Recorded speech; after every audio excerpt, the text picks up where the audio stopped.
So what we're going to do here, folks, is we're going to, Christina and Tria is going to show the original concept rounds for one of their Coffee House Press books. So I will set these presentations up by giving you a summary of the book, and then I'll give you some of the highlights of the art direction, and then I'm going to cue to Christina or Tree to present on their concepts. So I thought this would be kind of fun. Okay, so Tree, we'll start with yours. So you're going to talk about the remainder. So the remainder is a work in translation. The translation was simultaneously published by Coffee House Press in the United States and by And Other Stories in the UK. This is an important detail for later. So here's the summary of the book. A coffin, a camera, a bottle of pisco. Three friends embark on a road trip through the Andes to confront a history they can neither remember nor forget. Felipe and Akela, two young friends in modern-day Santiago, live in the legacy of Chile's dictatorship.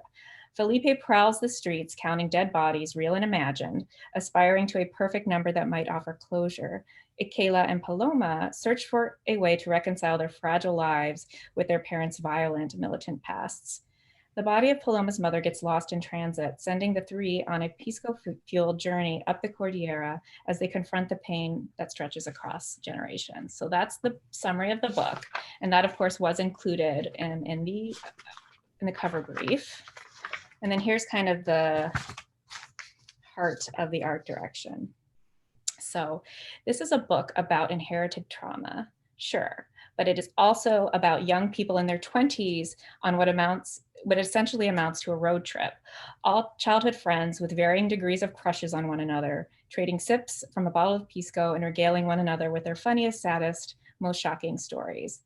So all of the death, dictatorship, human rights abuses mentioned in the content description is seen through the lens of the children of the people who directly experience those things. So a lot of the book boils down to the question, how do these young people separate themselves from their parents' identities and traumas?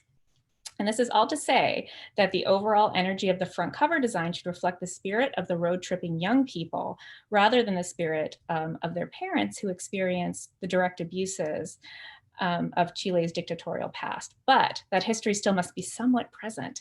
So the mood of the book shouldn't be carefree or fun-loving, as some road trip stories might be. The cover should have a youthful energy that is grounded in something heavier, and therein lies the challenge of this design.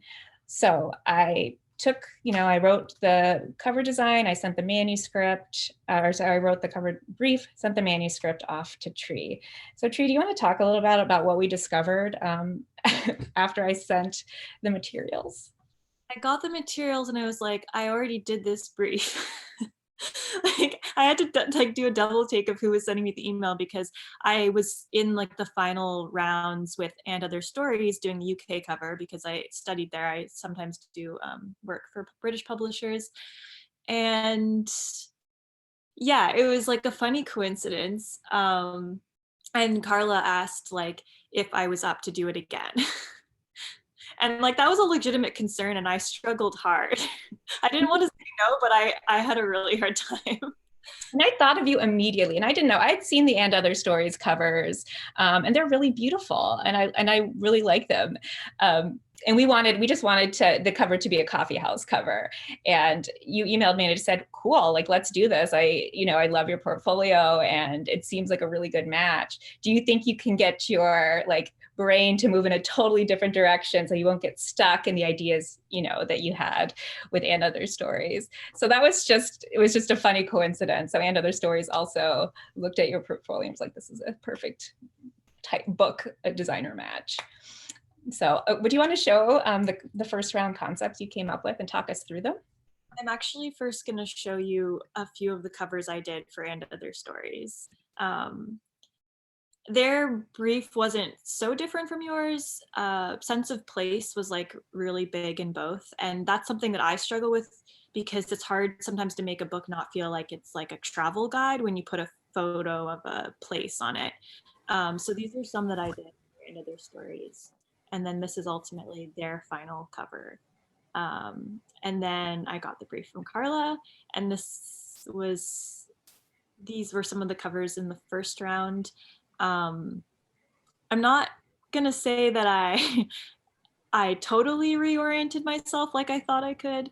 I did try to kind of steer away from just basic landscapes, read the manuscript more thoroughly and tried to pick up on some of the details in the text, like the pisco bottle. There is like kind of a thing about flowers and turned over bottle in it. And then the kind of the sense of a meandering journey, and then illustrating like the three characters. And yeah, and then this was the second round because the first round just wasn't working. They all kind of, they pick up on either like the Cordillera, or there's like a beautiful passage near the end of the book about birds like soaring that I really like, really resonated with me, and what kind of came out of like the ashes. There's like it's a very like the story begins sort of like, I don't know if there was a fire, I can't really remember, or was it a volcano eruption? Something had like coated the city in ash. And so at the end, it was sort of just like clearing the air from that. Should I go on to talking about the final? Sure, yeah, go ahead.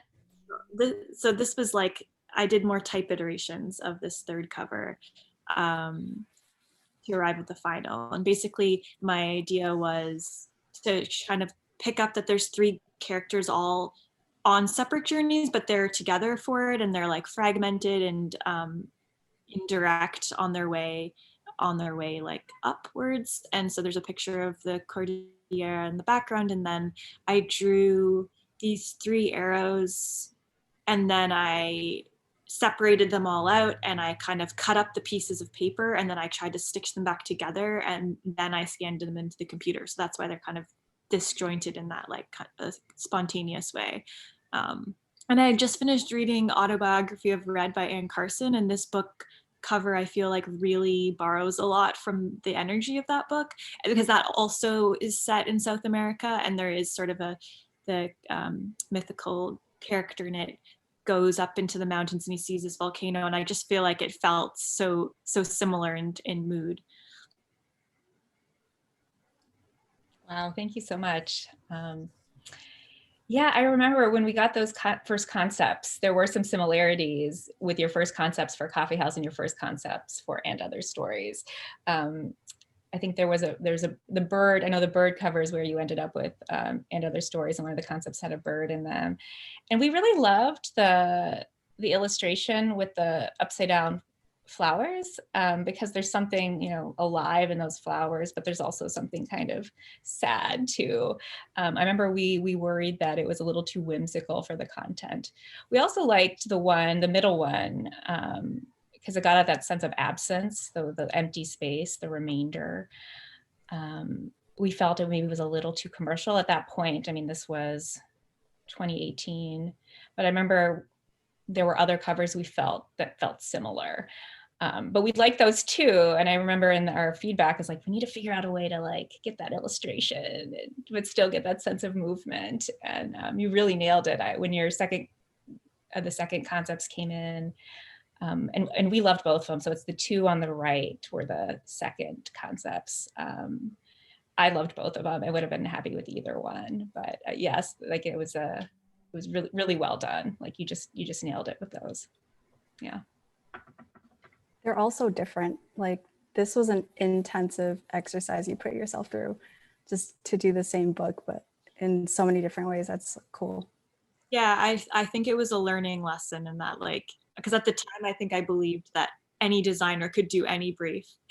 Arriving at an end result, which ended up being true, but I now think I would think twice before I took on that. Did the same book twice, yeah. Well, I guess I didn't know. I'm not sure if I knew originally that you'd seen the other concepts, because oftentimes if that happens, you're like, great, I can use something that's been killed somewhere else and bring it back to life like that. But no. Oh my goodness, you're right. And I may not have shared that I had seen them. So that's funny.